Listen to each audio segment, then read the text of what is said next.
A estrada da vida não é sempre do mesmo jeito. Nem sempre é plana, sem obstáculos, nem sempre é reta. Algumas vezes aparecem obstáculos que devem ser transpostos. Alguns desses obstáculos são difíceis, perigosos. Algumas vezes aparece o fogo ou aparece a água que temos que atravessar. Deus permite estas situações tanto para nos disciplinar por causa dos nossos pecados, como para nos fortalecer, nos dar resistência, como para deixar claro sua grandeza e seu poder. Mas seja qual for a situação que o povo de Deus atravesse, ou no fogo, ou na água, ou passando através do fogo, ou atravessando uma enchente, ele não precisa temer. O povo de Deus não precisa ter medo diante das situações ameaçadoras da vida. Um dos textos bíblicos que declara esta verdade está no livro de Isaías, no capítulo 43, nos versos 1 a 7. Mas para entendermos melhor o contexto, nós vamos ler do 42, 18 até o 43, 7, que diz assim: Surdos ouvi, e vós, cegos, olhai para que possais ver.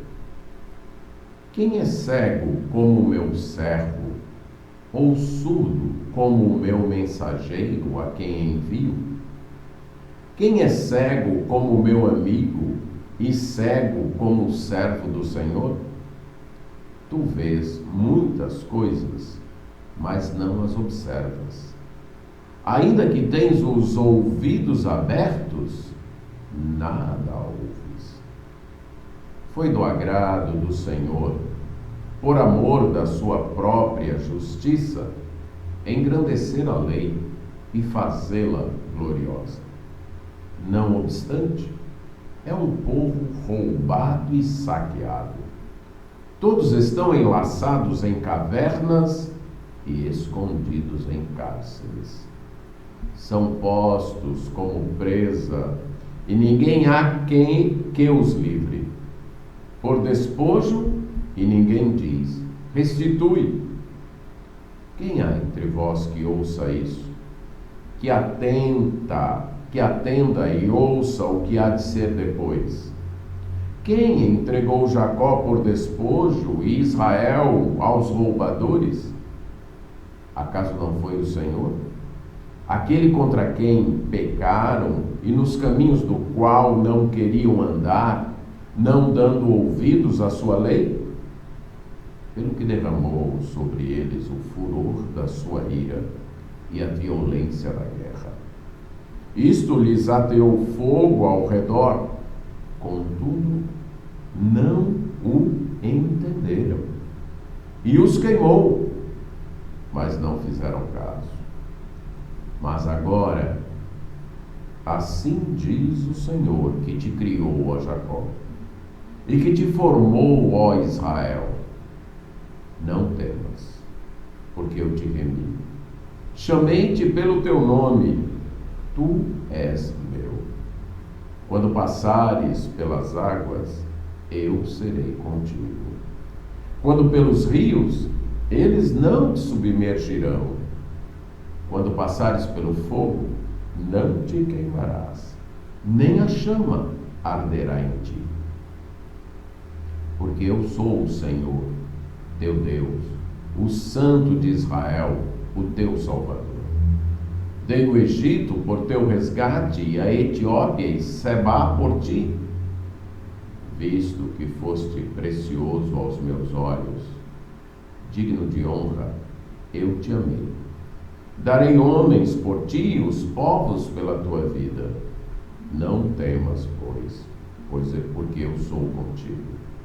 Trarei a tua descendência desde o Oriente e a ajuntarei desde o ocidente. Direi ao norte, entrega, e ao sul, não retenhas. Trazei meus filhos de longe e minhas filhas das extremidades da terra, a todos que são chamados pelo meu nome, e os que criei para a minha glória, o que formei e fiz. O povo da época do profeta Isaías viveu sobre uma constante ameaça, a ameaça do Império Assírio. Mas Deus protegeu aquela geração, protegeu o povo naquele momento. Só que aquele povo não se arrependeu dos seus pecados, dos seus desvios. Continuou andando longe de Deus. Então, Isaías profetizou que Deus levantaria um outro império, o Império Babilônico. E este império seria usado para disciplinar o povo de Deus. Através da Babilônia, Deus tiraria o seu povo da terra prometida e o levaria para o exílio. Mas os fiéis não deviam temer. O remanescente fiel, mesmo no exílio, não precisaria ter medo. E essas profecias que Isaías faz, do capítulo 40 em diante, visam exatamente aquela geração futura. É como se ele estivesse falando para o futuro, para as pessoas que ainda viveriam, para aqueles que estivessem no exílio, que já estivessem no cativeiro, talvez sentindo-se desanimados, amedrontados, questionando até a grandeza de Deus. Esta profecia que nós acabamos de ler, Isaías escreveu para eles, antes de tudo acontecer. Isaías está dizendo, não tenham medo. Deus está anunciando uma nova situação. E vocês não devem ter medo, porque a redenção divina garante a proteção do seu povo. O Deus que resgatou vocês garante que vai proteger vocês. Por isso vocês não precisam ter medo. A expressão logo no início do 43, mas agora, traz uma ideia adversativa. É um contraste com o que foi dito anteriormente, no capítulo 42, de 18 a 25, quando Deus julgou o seu povo, punindo, porque apesar de ter olhos, aquele povo não se esforçava em enxergar, em observar, em ver o que Deus estava fazendo. Apesar de ter ouvidos, ele se comportava como um povo surdo, não se interessava em ouvir e obedecer a palavra de Deus. Então Deus anunciou o seu juízo, o seu castigo. Então, primeiro ele faz uma acusação contra Israel, o seu servo cego e surdo.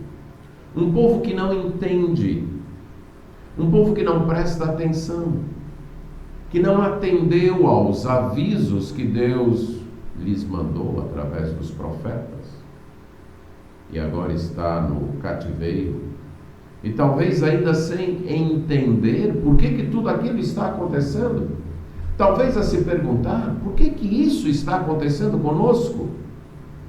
E Deus então explica, fui eu que fiz isso, eu sou o autor deste exílio de vocês, por causa do pecado de vocês.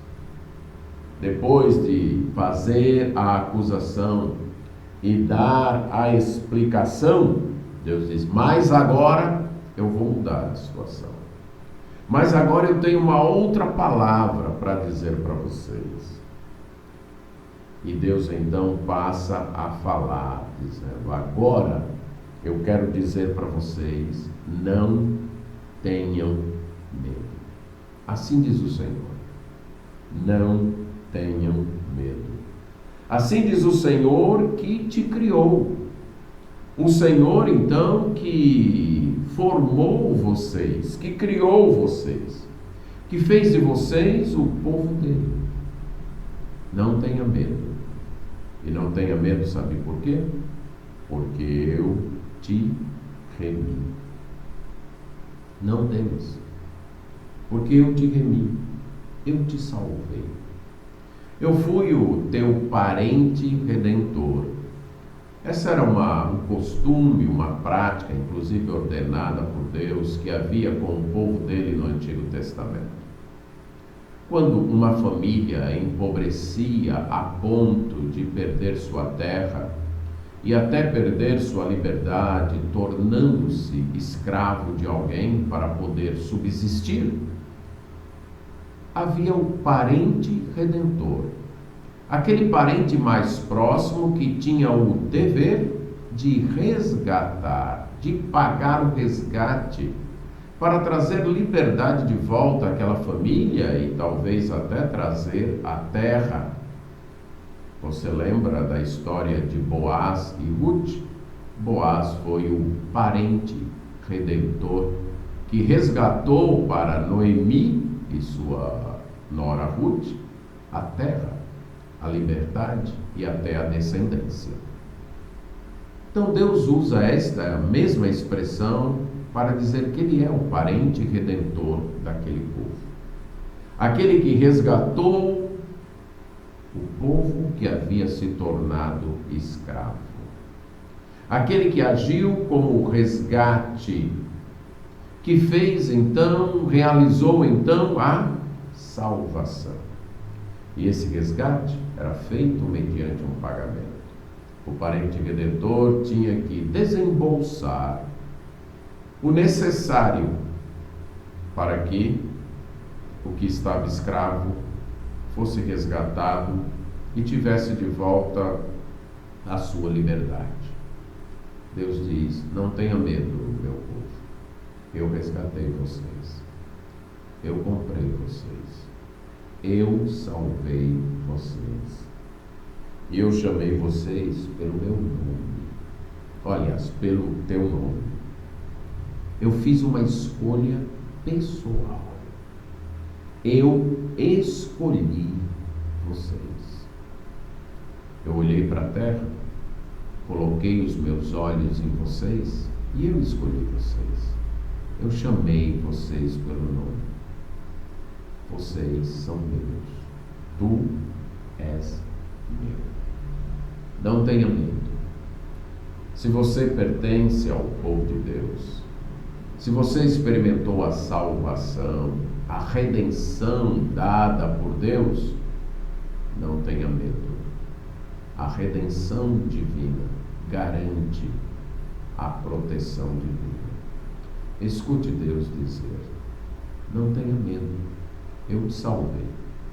Não tenha medo, eu te remi. Esta verdade é declarada para a igreja em Romanos capítulo 8, nos versos 31 a 34, quando Deus diz assim, através do apóstolo Paulo: que diremos, pois, à vista destas coisas? Se Deus é por nós, quem será contra nós? Aquele que não poupou o seu próprio filho, antes por todos nós o entregou, porventura não nos dará graciosamente com ele todas as coisas? Quem intentará acusação contra os eleitos de Deus? É Deus quem os justifica. Quem os condenará? É Cristo Jesus quem morreu, ou antes quem ressuscitou, o qual está à direita de Deus e também intercede por nós. Percebe as garantias divinas aqui?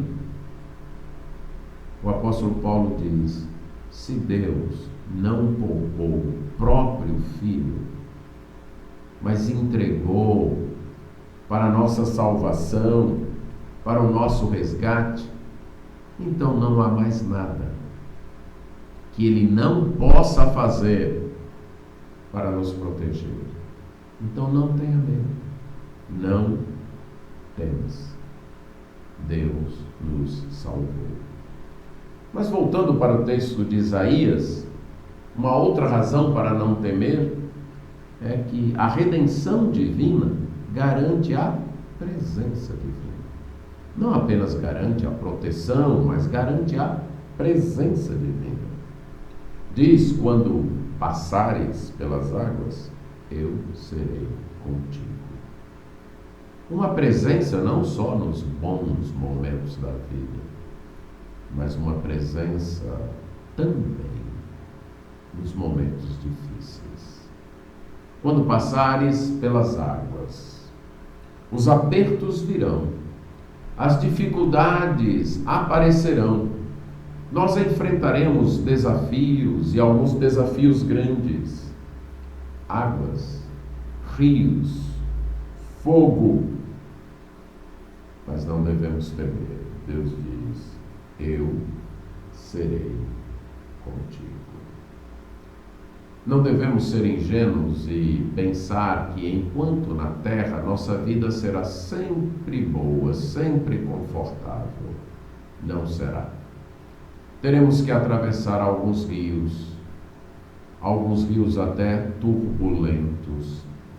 Teremos que enfrentar algumas tempestades, como os discípulos de Jesus, como o apóstolo Paulo. Teremos que enfrentar fogo, como os amigos de Daniel dentro da fornalha.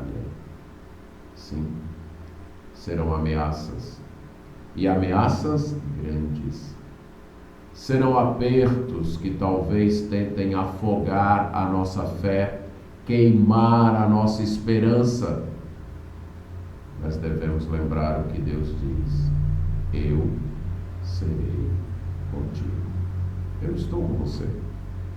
Não tenha medo. A tempestade está grande? Lembre-se, eu estou aqui. A água já está dando no pescoço? Lembre-se, eu estou aqui. Já está a caminho da fornalha superaquecida? Não tenha medo. Eu serei contigo. Eu estou aqui. Jesus esteve com os discípulos na tempestade. Ele disse para o apóstolo Paulo, quando enfrentou aquela grande tempestade no mar Mediterrâneo, que estava com ele e que o protegeria. Ele esteve com os amigos de Daniel dentro da fornalha. Sim, ele esteve lá, dentro da fornalha com eles. Ele está sempre presente com o seu povo. Eu serei contigo. Para aqueles que são resgatados por Deus, a presença de Deus é garantida. A redenção divina não apenas garante a proteção divina, mas também garante a presença divina. Por isso, não tenha medo. Mas em terceiro lugar, a redenção divina garante as promessas divinas. Deus diz: eu sou o Senhor, o teu Deus. Eu sou o Santo de Israel. A palavra Senhor aqui é o nome pessoal de Deus, o eu sou. Aquele nome com o qual Deus fez aliança com o seu povo quando apareceu a Moisés, se revelou a Moisés e depois ao povo. E se mostrou como Deus sempre presente. O Santo de Israel fala do Deus único, singular, acima de tudo e de todos. Conforme a visão de Isaías no capítulo 6, o Deus que está no seu alto e sublime trono. Esse Deus é o Salvador, é o Deus resgatador, e ele diz: eu dei o Egito por teu resgate, eu dei a Etiópia, eu dei Sebá por ti, eu agi para te salvar, eu paguei o preço, e fiz isso porque és precioso aos meus olhos, és digno de honra, eu te amei. O amor de Deus é o que dá valor a nós. Algumas vezes, você pode se sentir desvalorizado na vida. Algumas vezes você pode achar que ninguém te valoriza, que ninguém presta atenção ou te dá a devida importância, o devido valor. Nós nos comportamos assim mesmo uns com os outros. A nossa cegueira e a nossa surdez pecaminosas nos impedem de apreciar o real valor das outras pessoas e impede as outras pessoas de apreciar o nosso valor. Mas isso não deve nos desanimar, não deve nos abater, não deve nos deprimir nem colocar medo em nós, porque há alguém que sabe o real valor de cada um de nós. E ele diz para o seu povo: você foi precioso para mim, você é precioso para mim, você tem valor aos meus olhos, você é digno de honra, eu te amei. O que nos faz valiosos não é nada em nós mesmos, mas é o valor atribuído de Deus, o valor que Deus nos dá. É o seu amor, é o fato de Ele nos amar. O que valoriza algo é o amor que alguém tem por aquilo. Deixe-me dar uma ilustração.